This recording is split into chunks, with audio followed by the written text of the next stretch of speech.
Hey, good afternoon, guys. We're super excited to have you here with us. I'm very excited to introduce you to some people that are joining me today, and we have been waiting all day to spend the next few minutes with you. I've decided to call our weekly Facebook Lives Parents Choosing Hope, because that is who we are, and that's what we're going to be talking about every week. There are several things that we want to ask of you. So if you are currently tuned in and watching, would you please like this video and then share it with your friends? You can even tag your friends if you know people who are parents that would like to spend some time talking with us. I also just want to remind you that this really is geared more towards parents. This is my opportunity to share with you and maybe answer some questions that you have, to give you some suggestions in how you can deal with this uncertain time with your kiddos. But a lot of this information, if not all of it, is information that I want you to be sharing with your kids, and I don't want them to be hearing it from me. So this is just a reminder that really this is more geared towards you as a parent. So if you've just joined us, please do like and share on your page so we can reach as many parents as we can, just to spread a little bit of encouragement and hope in the times that we're facing. I want to let you know that Jake and Maddie and my sister are here with me today, and they're taking down any questions that you post. So if something comes up as we share time together, you can shoot us a question at any time, and we'll take note of that and be sure and answer all of your questions or mention your comments at the end. Also, I'm really excited that on our website, hopechoice.com, we were able to get the first week's Reach for Greatness videos up for you. So there is a character lesson for elementary school kids, and then there's one for middle and high school students. And you don't want to miss the chance for your kids to see those videos. Our team did a great job of getting those ready and posted. So we posted a video on Monday, and we're going to post a new video every Monday, one for elementary and one for middle and high school, that is character development. And I am super anxious to hear what you think about those videos. Something else that we added this week, because something I think you probably are dealing with, is trying to get your kids outside and active. And I know that can be a little bit difficult. And if you're like me, I know about 3 different exercises that we can do. So I want to introduce you to my nieces. They are here today. And this is JC. She is in high school. And we've got Lainey. This is backwards to me, so I don't know who I'm pointing at. But Lainey is over here, and she is in the 5th grade, right? And Briley is in 8th grade. And they have posted 5 different workout PE type videos for you, and they're on our website, hopechoice.com. Your kids can literally watch the videos and do the workouts with them. There's one for every day of the week. The girls are also going to be here with us the whole time today. So if you have a question you'd like to ask any of them, they'd be happy to answer at the end. So thanks, girls. I'm loving your videos. I need to get out there and do a few sit-ups myself. Okay, we're going to jump right in. I've got a lot of information. We're going to share so many different ideas and websites and resources that a lot of you have sent in for us to share, and I am very excited to share those. I'm going to save those for the end. So as I've been praying for you and praying about our time together today, this is what the Lord put on my heart. This is 2 Corinthians 10, 3 through 6. For though we live in the world, we do not wage war as the world does. The weapons we fight with are not the weapons of the world. On the contrary, they have divine power to demolish strongholds. And we demolish arguments and every pretension that sets itself up against the knowledge of God. And we take captive every thought to make it obedient to Christ. Well, I can tell you for sure that my Bible literally falls open to this passage, because I have spoken this out loud day after day after day in my life and over my family. My favorite part of that scripture says the weapons we fight with have divine power to demolish strongholds. It also says that we have the mind of Christ, and we will take captive every argument and pretension that would set itself up against the knowledge of our God, against the knowledge of Christ. And I guarantee you, I know as a parent, as a mother, as a dad, you have a lot of vain imaginations happening. And you may be victorious over them. You may be taking them captive, but those thoughts are entering our mind, and they are entering the minds of our kids. And something that I think we have to remind ourselves as parents is not only are we in a battle, our kids are in the same battle. And I think sometimes we can be so overcome by situations, particularly like what we're facing at this day and time. It's scary and a little anxiety provoking to us as adults. But can we imagine what it feels like to be a kid? They are living in times that they've never lived in before. So we're not the only ones fighting, but we are supposed to use the weapons of warfare that the Lord has equipped us with. And he has equipped you. He has not left us ill-equipped or unprepared. The word says that he has given you armor that you're supposed to put on every day. And we talked about this last week, that we have truth around our waist, and we have a shield of faith, and we have a sword of the Spirit that is the word of God. And we have to know how to use it. And we have got to teach our kids how to use it. So I want to encourage you on several different ways that I believe that you can begin to teach your children how to fight for their own thoughts and how to fight for peace. It wasn't very many years ago that the Lord told me every day when I would start to drive home from work that peace was worth fighting for. And we have to learn how to take captive our own thoughts and our own emotions before we can teach our children to do that. So I just want you to know that you are modeling for your children how to deal with difficult times, how to deal with uncertainty, how to be flexible, how to roll with the punches. We don't know what tomorrow's going to look like, but we do know that it isn't about us being in control. It's about trusting God and the promises that he has made to us. And his word says that he is with us and he will never leave us or forsake us. And he gives us wisdom and self-control and power. That is who you are. That is who your kids are. So we have got to be sure that that's what we're modeling for our kiddos, and that's what we're teaching them to fight for and battle for in their own lives. So just some ideas with that is let them see you. Let them see you praying before everyone starts their day. Let them see you having a quiet time. Let them see you pressing into God and making notes of the things that he is teaching you, and be a good mentor and model for them. Put scriptures up around your house. I can remember growing up, my sister can probably do the same thing, but I can quote the 23rd Psalm by heart because it hung in the bathroom at my house growing up. And so just by accident, I read it over and over and over and over, and it became part of who I am. Teach your kids how to memorize scripture, put it all around your house, and then spend time together having a Bible study or devotional as a family. We need each other right now. We need to press into what the Lord is saying specifically for our families. One other thing that I would say is I think it's super important that we are allowing our kids to share with us how they're feeling, and maybe some of the just anxiety maybe, or the unknown that is going on in their hearts and in their minds. And sometimes our kiddos have a hard time expressing that. And one way that can make it easier is to journal. And if you haven't started this with your kids, this is a great time to do that. And it's just a journal. It can be just some paper that goes back and forth between you and your child, but ask each other questions. We've done this at my house with all my kids. And sometimes I'll say, how are you feeling about the fact that next week you start school online?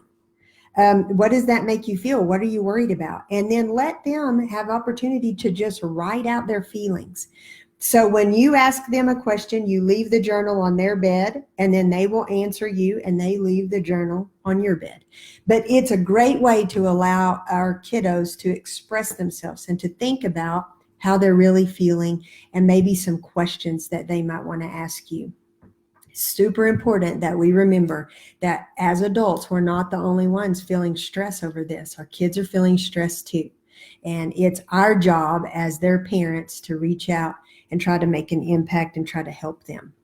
Okay, so now I want to jump right into different age groups and some great suggestions that we have gained from a lot of different people on our mentoring team, but also a lot of them are teachers and have been teachers for many years. And so I asked several of them, would you share with us for elementary school, what are some tips that you'd give parents or kids, and then middle and high school? So I want to share those very practical tips that we have learned from some of our experts. So first, let's start with elementary school. Actually, I really want to start with preschool age, and I want you to know that we're going to post a resource in our comments that is activities for active toddlers. And I think that as we're moving into this kind of crazy time, be sure you're keeping a schedule with your toddler. They need to have a time that they wake up, a time that they have a snack, a time that they take a nap. They need a schedule and they need to know what to expect. Also, those toddlers need to be occupied when your older kids are trying to do school online. They can't be playing with or entertaining or paying attention to their little brother or their little sister. So be sure that you've got some activity sheets or coloring pages, or let them learn their letters and their numbers. Another thing that we're going to post in our comments that I love, and I tried to find some kiddos that would sing it for me. There are songs that will help you memorize the order of the books of the Bible in the Old Testament, and there's a different song for the New Testament. I know the New Testament one, but they don't want to hear an old lady sing it. But there is one for the Old Testament. We're going to post a YouTube link that is a cool song that will help your kids. They can sing and dance and memorize the books of the Bible. So there are lots of great preschool tools that we're going to be posting right here in our comments as well. So elementary school, here we go. These are from some of my very favorite elementary school teachers around. First, they said, if you need to print out worksheets for your kids to do that, but that should be our last resort, because there are lots of fun things that your kids can do and learn the concepts without just sitting down and doing a worksheet. So one of the things they said is cook together with your kids and let them measure and let them read a recipe and things like that. If you have older kids, have them double the recipe, because that's fractions and they'll have to add together different fractions. And it will also drive home the point that we do use mathematics later on in life. So cooking together is a great one. Double the recipe if they're older. Also, this was so good, and I have never heard this before. Be mindful to the attention span of your child. And the way that you determine how long your kiddo can pay attention is by their age. It's 1 minute for every year of life. So if you have a 5-year-old in kindergarten, they have a 5-minute time attention span. So after 5 minutes of focused learning, they have to do something to take their mind off and to refocus. Some of the things that they said were things like, okay, after 5 minutes, everybody touch your nose for 10 seconds. 1, 2, 3. But it allows them to move around a little bit or stand up and do 5 jumping jacks. But something that kind of resets their thinking, and then they can go for 5 more minutes. So I don't want us to think that school's going to translate for the same number of hours that we send them to school every day as what we have to do at home. That's not practical, because when they're at school, they're doing lunch, changing classes, have advisory, all those things. You're not doing that. But they can't just sit down for 5 hours and do math. Okay, so pay attention. It's 1 minute of attention span for every year of their life. Another one is parents need to set a structured plan. The child needs to know ahead of time what task must be completed before they have a break. So again, for a 5-year-old, they can do a 5-minute task, and then they need a short movement break, like touching their toes, jump up and down, rub your tummy, and then sit down and do your next task. Allowing this short movement break enables them to refocus. So we kind of already said that. You also need to have a reset a recess time and a snack time. So you can tell them after this long, you're going to get a snack. After this long, you get to go outside and have recess. Avoid the temptation to just print off a bunch of workbooks. Another suggestion was you can get things like a pool noodle and tell them to go use that noodle and measure their backyard or measure the driveway. But there are ways that they can be creative and learn skills and learn math or learn science without having to do worksheets. This is a chance for you to make learning fun. So there's a suggestion to build a reading fort out of blankets and use a flashlight to read books. Also, ask your child what is their favorite thing about their classroom at school. What do they love to do? Maybe they like to read to stuffed animals at school. Well, you need to let them sit their stuffed animals up in their room and kind of try to recreate their things that they most love about their classroom at school. Another suggestion was go outside and let them paint their letters and numbers with a paintbrush and water, because that will evaporate, and then you can talk about what evaporation is and why does that disappear. But learning letters and numbers using a paintbrush and some water. Have them sort your buttons into sizes and colors, and then you can use these to teach addition and subtraction. So for an elementary school kid, get those buttons, divide them up by color and by number, and work on addition and subtraction. Another one that many people suggested was reading to your kids. And maybe before you get to the end of the story, stop and ask them, who are the characters in the story and how do you think the book's going to end? And if you could make it end any way you wanted to, how would you make your book end? And so that's kind of fun to let them predict it. Another idea was to plant a bean in a sandwich baggie. And all you do is wet a half of a paper towel and put the bean in there, zip the Ziploc baggie, tape it to the window, and very quickly it will start to sprout. And you can talk about plants and roots and how things grow, and it makes for a fun science lesson. They can also measure it as it does grow. One of the best things that we can do for our older age elementary kids is to read the classics with them. And I have a list of those classics that we're going to post in the comments for you that came from some great teachers. They also said, read the book and then watch the movie and let the kids compare if they think they were together or not. So that's some of our elementary school ideas that we are also going to be posting right here in the comments. Then for middle and high school, I have several suggestions for you. One is let them watch the History Channel, and they can learn lots about many different things on the History Channel, or just movies about history. I know we've recently watched Midway, and I love that. And there are just a lot of really good history shows and movies. TED Talks, some of them I wouldn't agree with, but some of them are great. So you might look up some different TED Talks about topics that you're interested in. Even our middle and high school students, they need to keep a schedule. They need to get up at a certain time. They need to change out of their pajamas. They need to have a place where they are going to work, and they need to keep their schoolwork there. Their schoolwork doesn't need to go to the places where they relax and have fun, but there's a place where we can tell our brain, hey, I'm up, I'm ready, and I'm doing work. And so have a workplace, have them get up, have them get dressed, and get ready for the day. Next thing that a high school teacher told me was tell the kids to give themselves grace, because we are all learning how to do this. So do what you can when you can. You need to reach out and ask for help. If there's an opportunity to be on a phone call with your teacher or your classmates, you need to take the opportunity, because this is not a time when we need to isolate socially. We are supposed to be distancing physically, but that doesn't mean we have to pull back and not reach out to our friends and to our teachers and to our family when we need help or when we just need to connect with somebody. The last thing for the high school and middle schoolers was the teachers are saying, remember, we are learning how to do this too. So they're going to have grace for you, and you need to have grace for them.